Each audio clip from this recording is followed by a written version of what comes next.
कल हम सब कलकला के बारे में पढ़े थे और कलकला वाले हरूफ को याद किए थे, सीखे थे और उसको कैसे पढ़ा जाता है ये सब भी हम सब मश्क किए थे। आज इंशाअल्लाह हम सब जज़म पढ़ेंगे।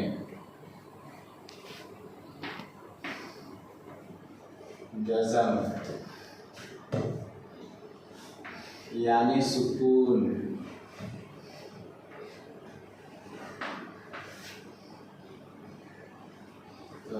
जज़म आज सीखेंगे कि जिस हर्फ पर जज़म हो तो जज़म या सुकून दोनों एक ही चीज़ होती है। जज़म हम बोलें या सुकून बोलें एक ही होता है। तो जज़म का कायदा आज पढ़ेंगे।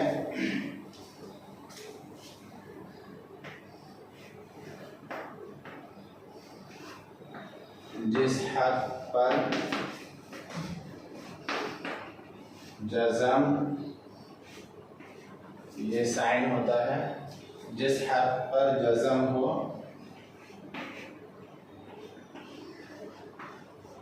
उसको पीछे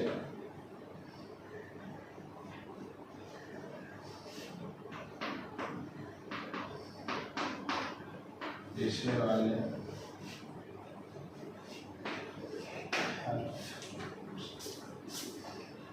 से मिलाकर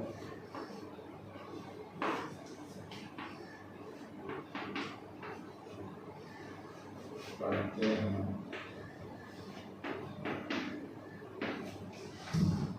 जिस हर्फ पर जज़म, ये जज़म की अलामत है, साइन है, जज़म हो उसको पीछे वाले हर्फ से मिलाकर पढ़ते हैं। जज़म वाले हर्फ को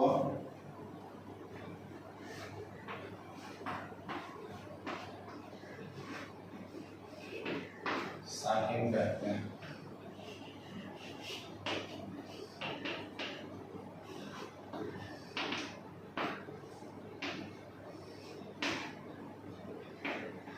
हमजा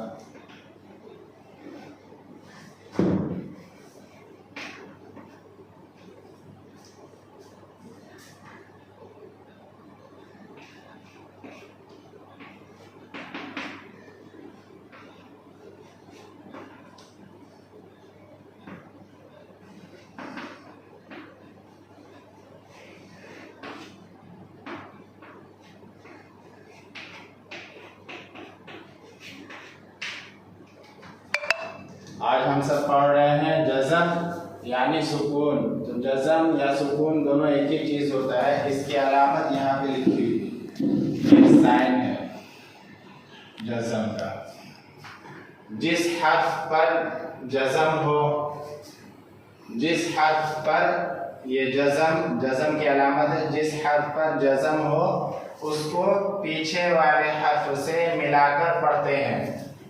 जज़म वाले हर्फ को साकिन कहते हैं। तो जिस हर्फ पर मान लीजिए बा के ऊपर जज़म लग गया तो उसको साकिन, बा साकिन कहेंगे। ऐसे ही सीन पर लग गया तो सीन साकिन कहेंगे, स्वाद पर लग गया तो स्वाद साकिन कहेंगे। तो जिस हर्फ जज़म वाले हर्फ को साकिन कहते हैं।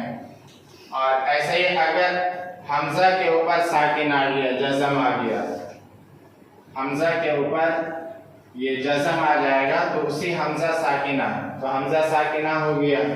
हमजा के ऊपर जब जज़म रहेगा तो हमजा साकिना, तो हमजा साकिना के पढ़ने में खाली झटका होता है। बाकी किसी और हरूफ को पढ़ेंगे तो उसमें झटका नहीं होगा। इसको एग्जाम्पल में हम सब सीखेंगे। पहले जज़म वाले मिसाल को हम सब समझते हैं।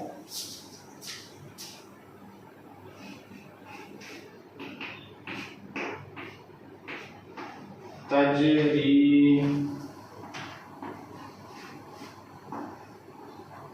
तक़वा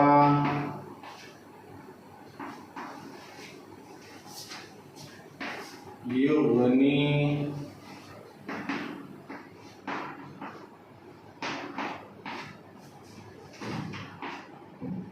यंक़लिबु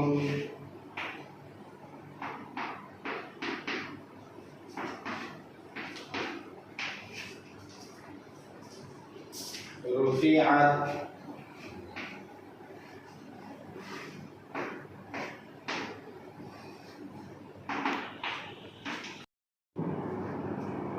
यअलमु,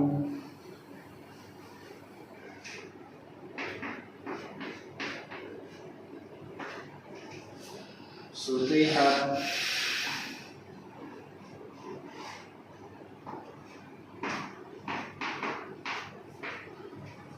जज़म वाले मिसाल हम सब सीख रहे हैं। जैसे है तजरी, तो जीम पर जज़म है, जीम साकिन, जीम पर जज़म है, जज़म वाले हर्फ को पीछे वाले हर्फ से मिलाकर पढ़ते हैं। तो जीम के पीछे ता है, तो ता के साथ जीम को पढ़ने के लिए जरूरी है कि हम ता का सपोर्ट ले, सहारा लें, क्योंकि जिस हर्फ पर जज़म हो डायरेक्ट उसको नहीं पढ़ पाएंगे। ठीक, तो जज़म वाले हर्फ को पीछे वाले हर्फ से मिलाकर पढ़ते हैं। तो तजरी, जीम को ता से मिलाकर पढ़ रहे हैं, और ये या साकिन, या मद्दा है, हरूफ मद्दा पढ़े थे, वाव या अलिफ, तो उसमें से या है, या से पहले जेर होगा तो उसमें मद्दा होगा, या आएगा खींचने के लिए। तो तजरी, या को खींच के पढ़ रहे हैं।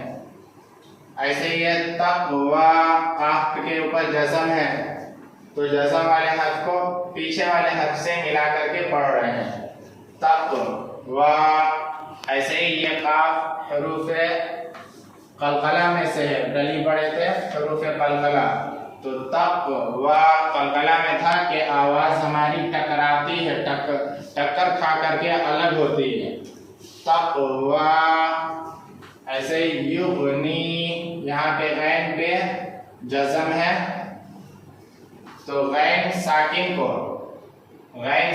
को हम पीछे वाले हर्फ या से मिला करके पढ़ रहे हैं, युगनी।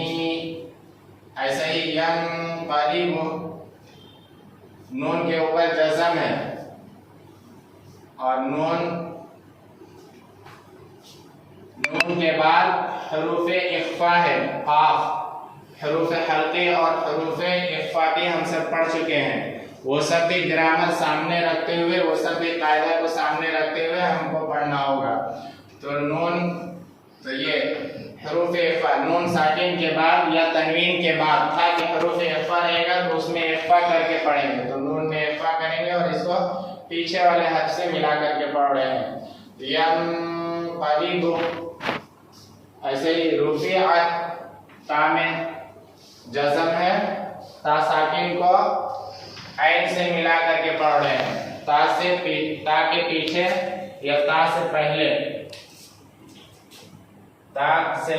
ऐन है, ऐन के साथ मिला करके पढ़ रहे हैं, रुफिअत। ऐसे ही यअलमु, ऐन पर जज़म है, ऐन को हमें या से मिला करके पढ़ना पड़ रहा है, यअलमु। ऐसे ही सुतिहत, ता के ऊपर जज़म है, ता को हम हा से मिला करके पढ़ रहे हैं। तो जिस हर्फ पर जज़म हो उसको पीछे वाले हर्फ से मिला करके पढ़ते हैं।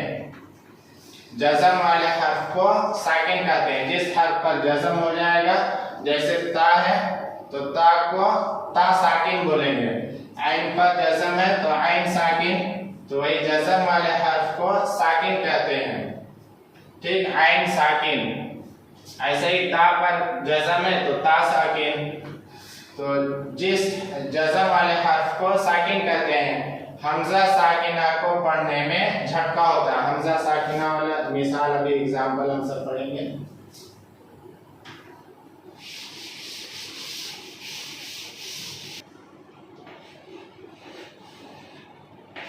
हल अताका,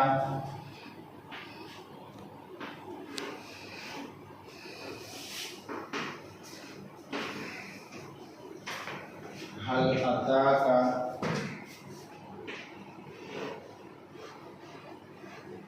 अलहुम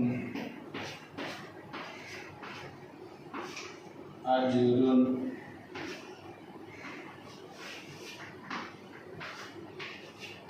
अजरुन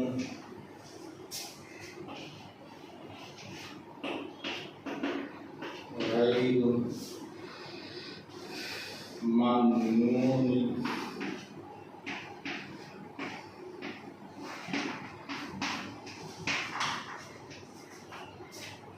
इक़रा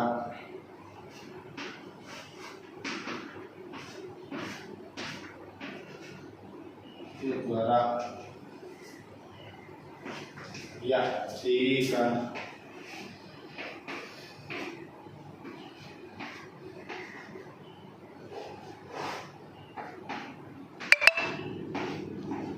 यअतीका यअमुरूना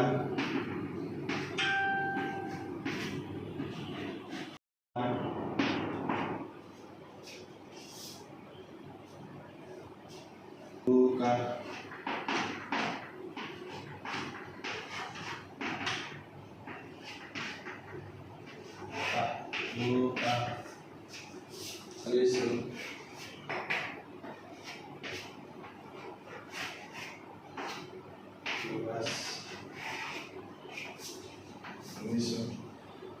तो एक चीज और थी कि हम सब पढ़ रहे थे कि हमजा साकिना को झटका दे करके पढ़ेंगे। हल अता का यहाँ पे लाम पर जज़म है, जज़म वाले हर्फ को पीछे वाले हर्फ से मिला करके पढ़ रहे हैं। हल अता का ऐसे ही फलाहुम अजरुन, फलाहुम मीम में जज़म है, मीम को पीछे वाले हर्फ हाथ के साथ मिला करके पढ़ रहे हैं।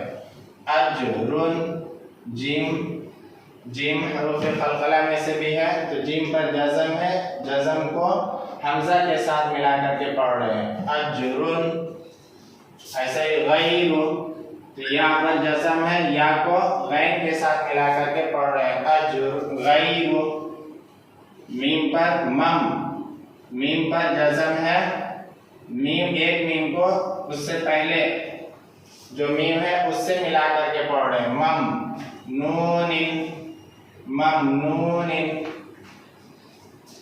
इक़रा इक़रा काफ ये हरूफ कलकला है इसीलिए इसकी आवाज टकरा करके अलग हो रही है, प्लस इस पर जज़म है तो इसको इससे पहले जो हमजा है उसके साथ मिला करके पढ़ रहे हैं। इक़रा उसके बाद जो हमजा आ रहा है इसके ऊपर जज़म है तो जज़म वाले हर्फ को साकिन कहते हैं। तो इसे हमजा साकिना को पढ़ने में झटका होता है, तो ये हमजा साकिना है, इसमें झटका देखिए कैसे हो रहा है। इक़रा इक़रा रा जो बोल रहे हैं तो इसके बाद झटके की आवाज आ रही है तो रा झटका हो रहा है, तो हमजा साकिना के पढ़ने में झटका होता है। इक़रा ऐसे ही यअतीका तो या के बाद हमजा साकिना है, हमजा साकिना में झटका हो रहा है। यअतीका ऐसे ही यअमुरूना या के बाद हमजा साकिना है तो हमजा साकिना के पढ़ने में झटका होता है तो यअमुरूना या हमजा में झटका दे रहे हैं। यअमुरूना ऐसे ही तक़तूका ता के बाद हमजा साकिना तो हमजा साकिना को ता से मिला करके पढ़ रहे हैं तो पीछे वाले हर्फ से मिला करके भी पढ़ रहे हैं और हमजा साकिना को झटका दे करके भी पढ़ रहे हैं। तक़तूका युवस्विसु सीन पर जज़म है, सीन को पीछे वाले हर्फ से मिला करके पढ़ रहे हैं। युवस्विसु तो जज़म व सुकून, जज़म या सुकून तो जज़म वाले हर्फ को पीछे वाले हर्फ से मिला करके पढ़ते हैं। अच्छे तरीके से सीख लिए। लाम को हा से मिला करके पढ़ेंगे, ऐसे ही मीम को हा से मिलाकर, जीम को हमजा से मिलाकर पढ़ें। इसकी मिसालें हम सब देख लिए। हम एक था हमजा साकिना में झटका होता है, हमजा साकिना के पढ़ने में झटका होता है। उसकी भी मिसालें पढ़ लिए। इक़रा या ती का हमजा पे झटका हो रहा है, या मुरूना तू का युवस्विसु। तो इससे पहले हरूफ कलकला सीखे, आज जज़म वाले हर्फ को कैसे पढ़ेंगे वो चीज़ सीख लिए। तो डेली हम सब इस समर कैंप में गर्मी की छुट्टी के दिनों में जो क्लासेस चल रहे हैं उसमें अलग अलग रूल्स और कायदे सीख रहे हैं, जिससे हमको कुरान पढ़ना आ जाए, अरबिक पढ़ना आ जाए, हदीस की किताबें पढ़ने सीख जाएं। हम कोई चीज़ हमको पढ़नी हो अरबिक की तो हम खुद से पढ़ने लायक बन जाएं। इसीलिए ये क्लासेस चल रहे हैं, हम सब सीख रहे हैं। उम्मीद है कि आप सब इसमें दिलचस्पी ले रहे होंगे। अब इसके साथ साथ हम सब जो है डेली क्या क्या चीज़ें कर रहे हैं, हमारा 24 घंटा जो गुजर रहा है वो कैसे गुजर रहा है, वो हमारा दीनी तरीके के मुताबिक कैसे गुजरे, उसके लिए भी हम सब सीख रहे हैं कि हमारा 24 घंटा कैसे दीन के मुताबिक गुजर जाए, ऐसा हो जाए और उसमें इबादत भी शामिल हो जाए, यानी हमको उसमें सवाब भी मिले। तो उस चीज़ के लिए भी हम सब सीख रहे थे। और इसमें आया था वुजू का तज़किरा। नमाज पढ़ने के लिए कई शराइत हैं, उस शराइत को हम सब सीखे थे। उसमें से आया था कि बदन का पाक होना। नमाज पढ़ने के लिए ज़रूरी है कि हमारा बदन पाक होए। तो हम बदन का पाक होना कई चीज़ों से ज़रूरी था, ये सब डिटेल से हम सब समझे थे। और हमारा जिस्म किन किन चीज़ों से नापाक हो जाता है, ये चीज़ें भी जाननी ज़रूरी थी। नजासत की किस्में, नापाकी की किस्में हम सब पढ़े थे। हदस अकबर और हदस असगर।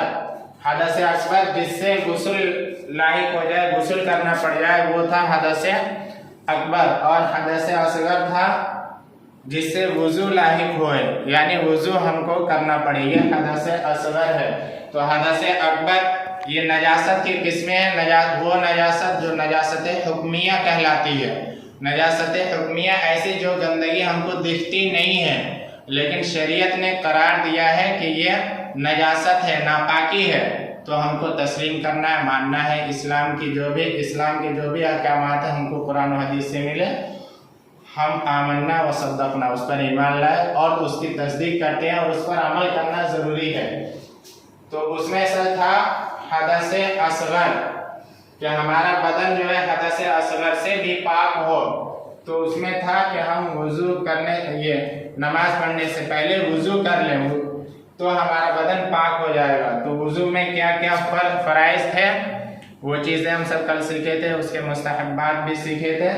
आज हम सब सीख रहे हैं कि हमने वुजू कर लिया, लेकिन हमारा वो वुजू कब तक चलता है, कब हम फिर हमारा वो वुजू ख़त्म हो जाता है। तो वुजू को ख़त्म करने वाली चीज़ें, हमारे वुजू को तोड़ने वाली चीज़ों के बारे में आज पढ़ेंगे, जिसको नवाक़िज़ वुजू बोलते हैं। नवाक़िज़ वुजू,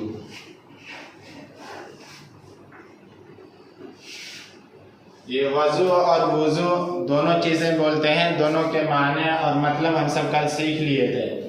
आज पढ़ेंगे कि वुजू हमारा किन किन चीज़ों से टूट जाता है। नवाक़िज़ मीन्स माने आते हैं तोड़ने के, तो वो चीज़ें जो हमारे वुजू को ख़त्म कर देती हैं वो चीज़ें पढ़ेंगे। नंबर 1,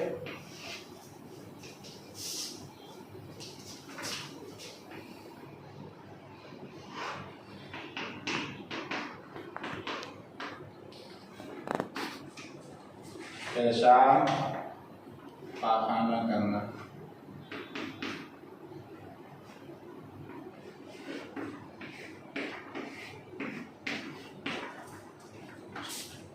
नंबर 2, रिया खारिज होना।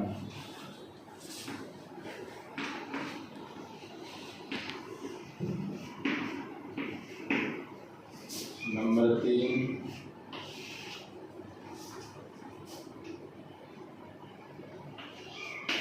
बदन से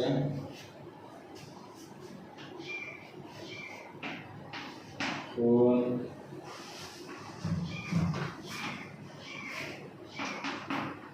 पीप का निकल कर बह जाना।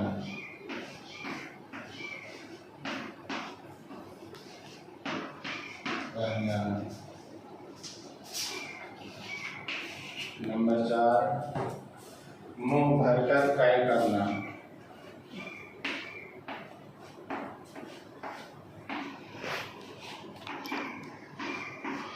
काय करना। नंबर 5 है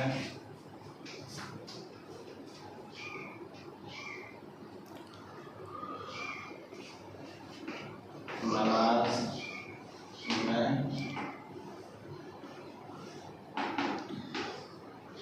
कहा लगाकर हंसना।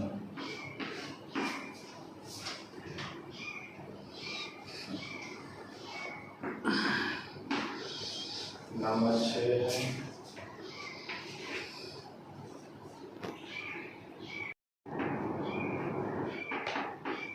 बेहोश हो जाना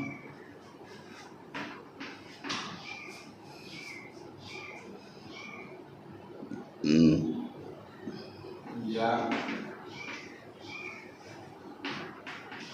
नशा से मस्त हो जाना।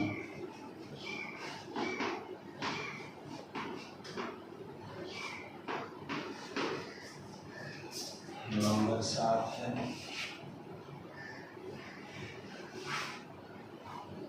सीख रहे हैं। हमने वुजू कर लिया था, वुजू का तरीका, फराइज वगैरह सीख लिए, मुस्तहबात सीख लिए।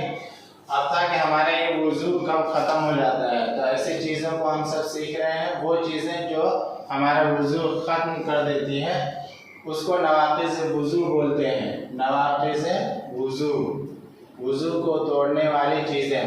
नंबर 1 है पेशाब या पाखाना करना, यानी हम पेशाब कर ले या पाखाना कर ले तो हमारा वुजू जो हमने किया था वो ख़त्म हो गया।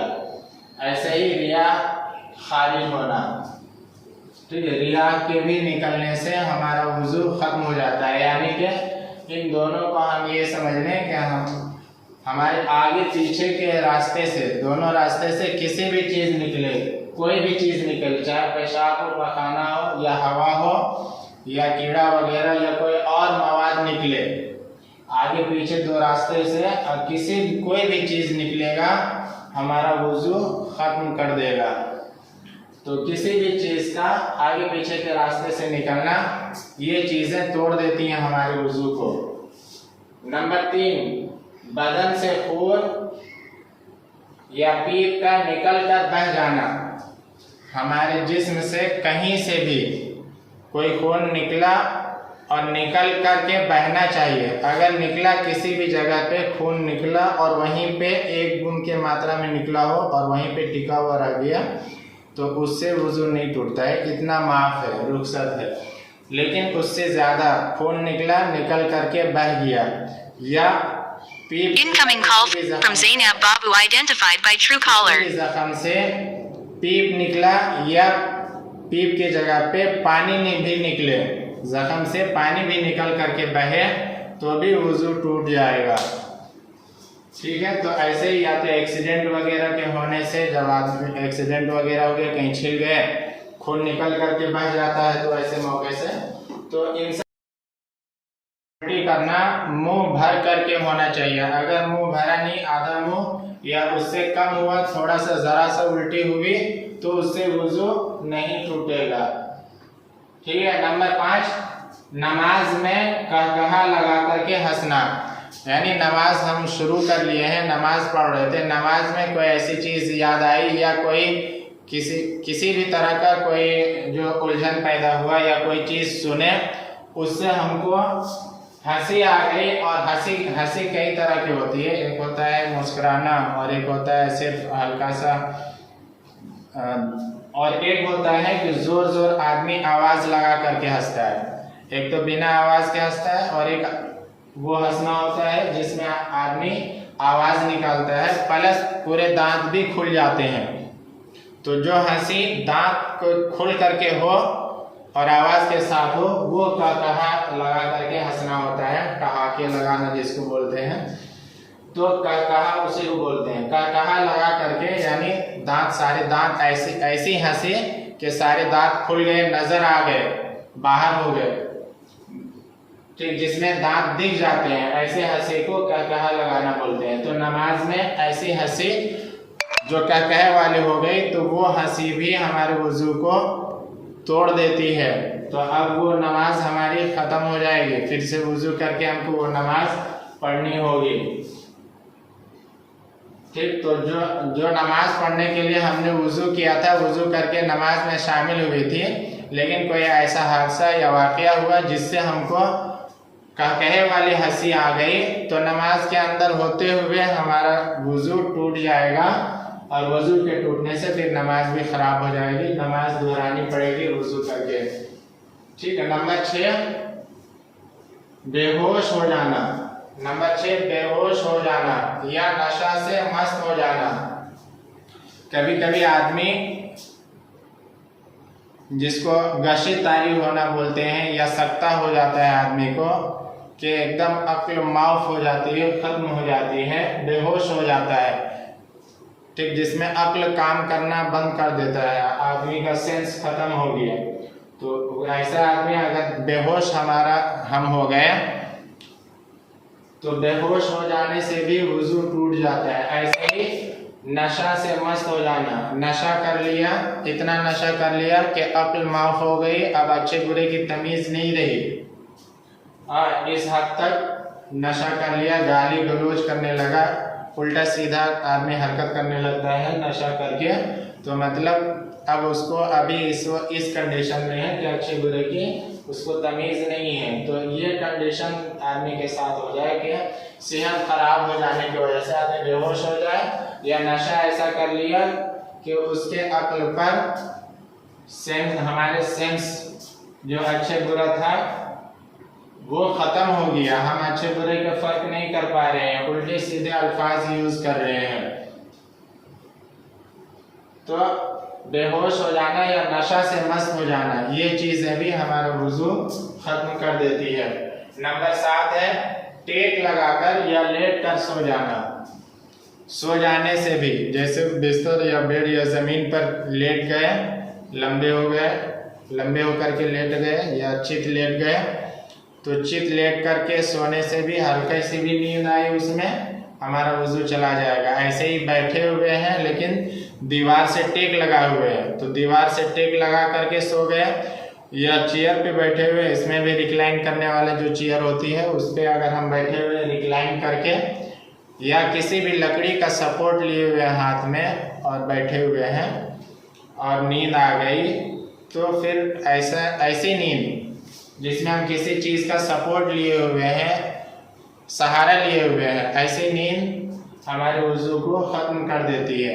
हाँ, बैठे हुए हैं, किसी चीज़ का सपोर्ट नहीं लिए हुए हैं और नींद आई तो वजू नहीं टूटेगा। ऐसे ही खड़े खड़े अगर लेट गए, किसी चीज़ का सहारा नहीं है तो भी वजू नहीं टूटेगा। हाँ, चित होकर के लेट गए या टेक लगा करके सो गए, तो ये चीजें हमारे वजू को खत्म Incoming call from Zakir Hussain identified by Truecaller.